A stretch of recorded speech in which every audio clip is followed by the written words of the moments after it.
Olha só que interessante e alarmante esse dado. A Secretaria da Saúde de São Paulo registra um aumento de 48,8% de casos por doenças de pele no primeiro trimestre deste ano, em comparação com o mesmo período do ano passado.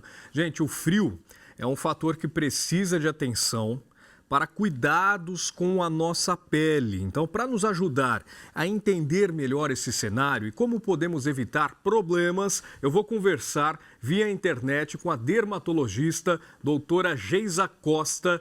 Muito obrigado pela sua presença aqui de forma online. Boa tarde, doutora. Boa tarde, pessoal. Obrigada pelo convite. Nós que agradecemos. Doutora, analisando esses números, por que esse aumento tão expressivo das doenças de pele nesse ano? Provavelmente o devido fator é a época do ano. Nós temos que atentar bastante a essa época, onde os banhos são mais quentes e demorados e as pessoas que já têm uma propensão às doenças eczematosas, dermatites atópicas, os ressecamentos de pele, pioram muito. E não podemos esquecer que essa é a principal função da pele, que é a função de barreira, de proteção.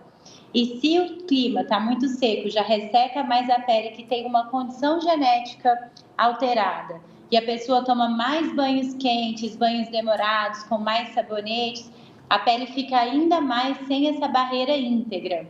Eu costumo brincar com os meus pacientes como se fosse uma parede de tijolos sem o cimento. A pele fica toda aberta, cheia de buracos e fica vulnerável a várias outras doenças, como infecções bacterianas, infecções fúngicas e até mesmo outras patologias.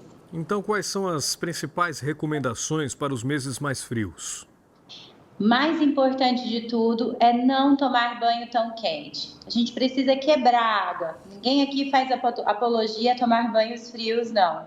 Mas exatamente como a gente faz quando o neném nasce. A gente não costuma medir a temperatura da água na banheira para não machucar a pele do bebê. Tomar uma temperatura que esteja o seu corpo. Se nós colocarmos um termômetro em nós agora, estamos por volta de 36, 36,5. Então, um banho 37, 37,5. Do 38 para cima já começa a ter as lesões de pele mesmo pelo aquecimento, superaquecimento da pele. Outra recomendação é não tomar vários banhos durante o dia. Um só é suficiente. A terceira e mais importante também é não utilizar de sabonetes muito agressivos, muito antissépticos. Dê preferência àqueles sabonetes mais neutros, sabonetes de bebê, e utilize mais nas axilas, genitais e nos pés. Não fique passando por todo o corpo para não ressecar ainda mais a pele que já tem uma condição mais ressecada. Doutora, sinal de ressecamento é o quê? Sinal de ressecamento podem ser duas coisas, ou uma desidratação ou uma doença já genética predisposta de pele, das doenças eczematosas. Pode ser dermatite atópica, pode ser uma psoríase, tem várias doenças que ressecam a pele. E quando que a gente deve procurar ajuda médica? Assim que a pele demonstrar os primeiros sinais. Eu costumo brincar que se a pele está mostrando que está inflamada, por dentro também está. Porque essa é a função da pele, de proteger os ossos, os músculos, os órgãos internos. Então, se está coçando, escoriando, chegou a machucar, deu casquinha, está ressecando mais do que o normal, melhor procurar logo um dermatologista. E a alimentação, como influencia nesse processo? A alimentação precisa ser bem investigada. Existem alguns casos de intolerância a certos grupos de alimento que também pioram os casos das doenças eczematosas. Por exemplo, quem tem alergia à proteína do leite, quem tem doença celíaca, várias outras patologias. Mas a alimentação precisa estar com bastante hidratação. Isso é o mais importante, porque a gente se esquece, né? Porque está frio, não hidrata tanto. E as pessoas deixam também de ingerir água ou ingerem menos água Menos água. Você no tem que tomar frio, muito não tem cuidado essa com as crianças e necessidade, com os né? idosos. E qual é a importância da ingestão de água para que isso se reflita na pele? A água ela faz o bom funcionamento do organismo, né? E a pele, por ser essa camada externa e essa camada de proteção imunológica, inclusive, do organismo, ela precisa da água para exercer as funções completas da pele. Quando que a pele está saudável, doutora?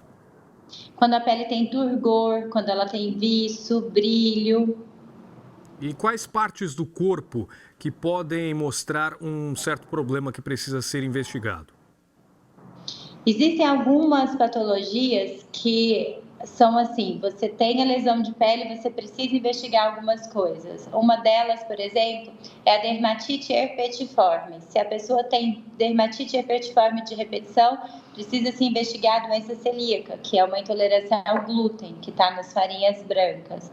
Existem alguns hematomas relacionados a algumas doenças hematológicas e vários outros sinais. A pele realmente ela não fala, a pele grita quando o organismo está precisando. E o frio, geralmente, quando ele vem com intensidade, a pele se manifesta, qual é a doença mais comum que a pessoa pode apresentar? Nós temos inclusive doenças do frio, né? Que são aquelas pessoas que são intolerantes ao frio e fazem as coagulopatias pelo frio. Isso manifesta-se na pele.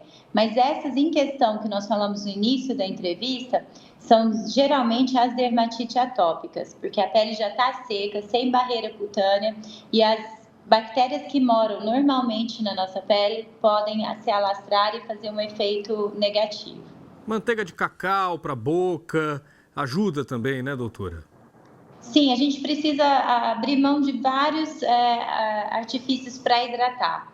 Então, os hidratantes pós-banho foi a última recomendação que eu não consegui terminar lá atrás, mas a gente precisa hidratar bastante os lábios, tanto a pele, o corpo, tudo isso. Tá certo, então. Muito legal esse esclarecimento para a gente se cuidar ainda mais, porque o número realmente chama atenção. Expressivo. 48,8% de aumento de casos no primeiro trimestre desse ano em comparação ao mesmo período do ano passado. Então, é um alerta para que a gente possa dar mais atenção à nossa A pele. esse maior órgão do corpo humano, né, que é a pele. Com toda certeza, e que pode demonstrar outros problemas se a gente não fizer uma boa análise. E como a senhora disse, a pele grita e pode dar sinais de que nós precisamos cuidar melhor da nossa saúde em todos os aspectos. Obrigado pela sua participação. Exatamente, doutora. Muito obrigada. Um abraço, até a próxima, viu? Nós conversamos com a dermatologista Geisa Costa, que deu dicas importantíssimas para você cuidar da saúde da sua pele neste inverno.